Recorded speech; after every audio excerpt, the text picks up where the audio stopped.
In this video, we're going to take a quick look at the basic structure of both an arithmetic sequence and also a geometric sequence. Let's start with an arithmetic sequence. Now, the important thing to remember for an arithmetic sequence is it always follows a very specific pattern. And through an equation, that pattern is described as a sub n is equal to a sub 1 plus d times n minus 1. Now, there's two pieces in here that are really important to remember. First piece is this: a sub 1 is always the starting value. It's the first number in your sequence. The d value is what defines this as an arithmetic sequence. The d value is the common difference.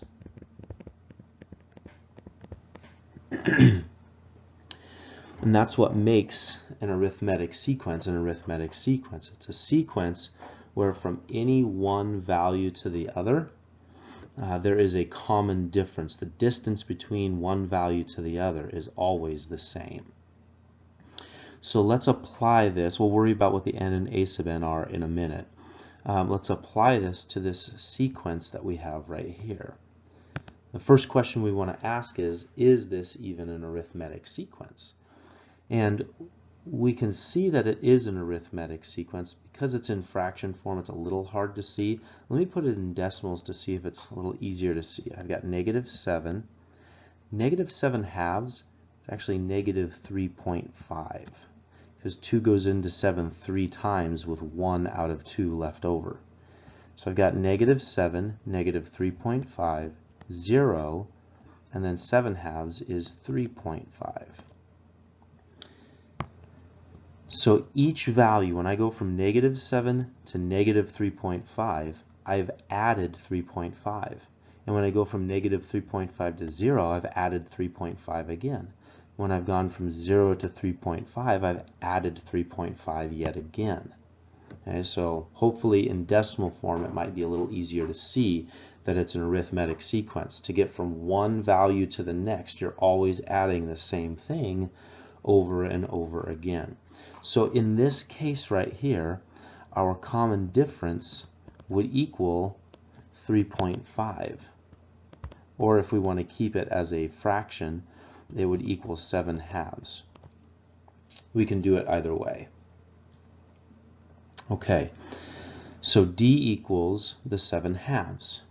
My a sub 1 value is my starting value. That's simply the -7 right here. So what I can now do is I can fit those two pieces into the a sub 1 and the d. And I end up with a sub n is equal to -7, my starting value, plus my common difference of d, which we saw was 7 halves, times n minus 1. Now, the reason I use 7 halves instead of 3.5 is that in the program, the MyMathLab program, often the program asks you to input the solution as fractions rather than decimals. So I used 7 halves instead of 3.5. Now, what this shows me, this is the key, you don't know what n equals at all, but this is a general expression. It's an expression for the general nth term. What that means is I can plug any value in for n, and by plugging that value in for n, I can find the value of that nth term. So we would say this is the, like the directions say, the general expression for the nth term, a sub n.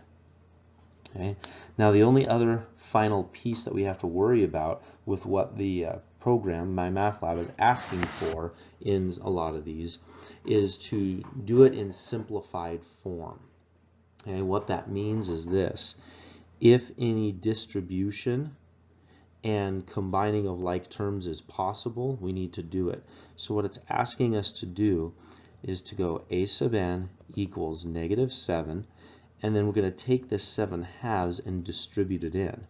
7 halves times n is 7 halves n.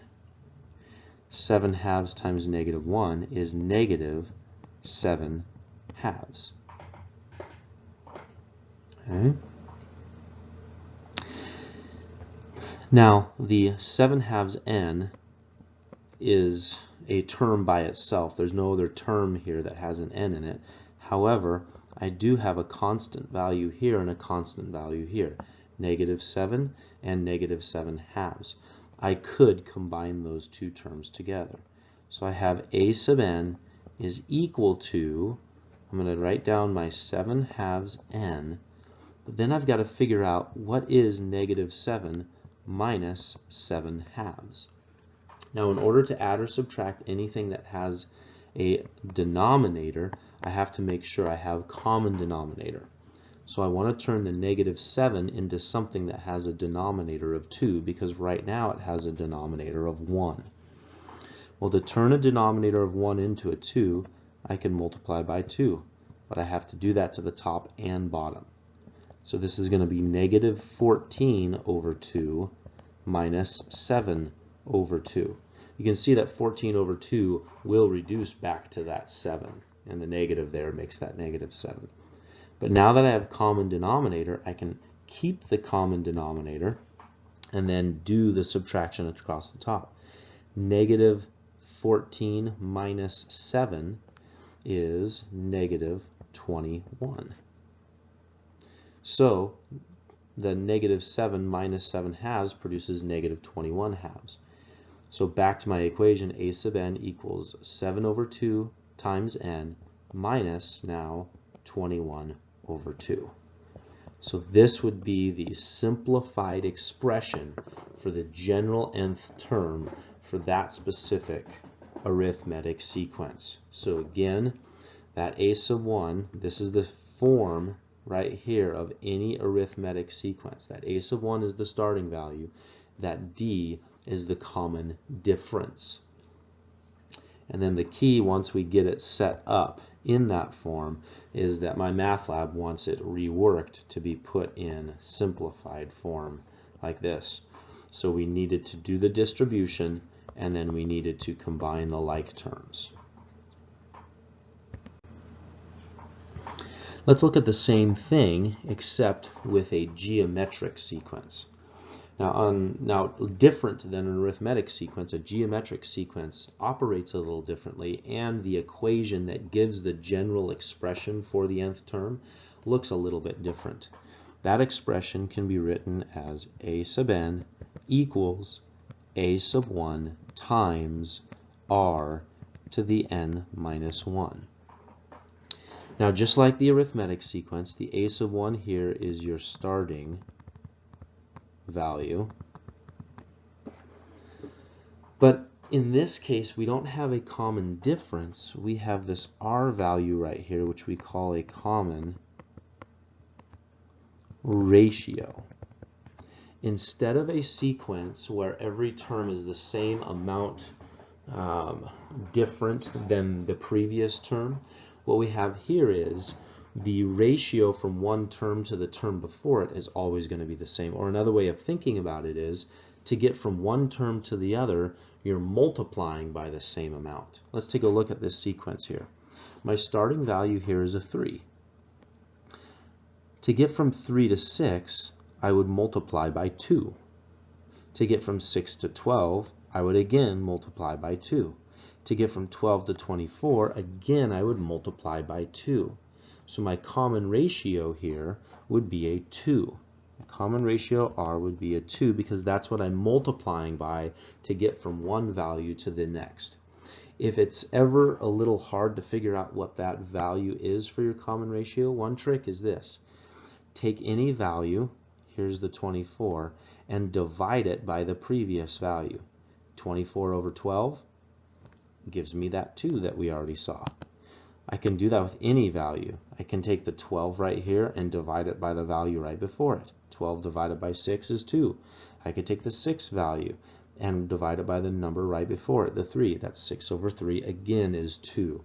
So every time the ratio of one term over the previous term is always that constant ratio of 2 in this situation. So building the equation will look like a sub n equals a sub 1. Well, we saw that our starting value was at 3. So it's a sub n equals 3 times, now we have a common ratio, which we saw was 2. So 3 times 2 to the power of n minus 1. This would be the expression, okay, for the general nth term, a sub n, for this geometric sequence. Okay? It's an equation that you can plug any n value you want into it and find the a sub n. So if I wanted to find the sixth term, a sub 6, what is the sixth term of my geometric sequence? It would be 3 times 2 to the power of, and in the place of that n, I've got my 6. So 6 minus 1. So a sub 6 equals 3 times 2 to the 6 minus 1. That would equal 3 times 2 to the 5th power.